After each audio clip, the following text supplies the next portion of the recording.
Hi friends, welcome to Chhatrapati Shivaji Naidu YouTube channel. So ఈరోజు మనం గుడి దగ్గర అయితే సిలిండర్ అయిపోయింది. ఆ సిలిండర్ కోసం అయితే చాలా ప్రయత్నాలు అయితే చేసాం. సో వాట్సాప్లో స్టేటస్ కూడా పెట్టాను, ఎవడో రిప్లై ఇవ్వలేదు. సో మన ఇంట్లో బుక్ చేసే సిలిండర్ అయితే ఇంకా టైం ఉంది, వాడు అప్పుడే ఇవ్వడు కాబట్టి మేము చాలా ట్రై చేసాం. ఒక్కొక్క దగ్గర 3,000-3,500 అయితే చెప్తున్నారు సిలిండర్స్. బ్లాక్లో మరి వాళ్ళు అడిగిన రేట్ అయితే ఇవ్వక తప్పలేదు, చూశారు కదా. సో ఈ సిలిండర్ అయితే మనం పట్టుకుని వెళ్తున్నాం.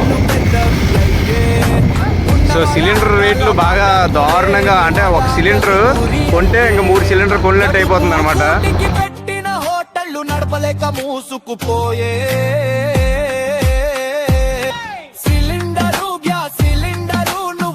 పని చేసేవే సిలిండరు, సిలిండరు గ్యాస్ సిలిండరు, నువ్వు ఎంత పని చేసేవే సిలిండరు.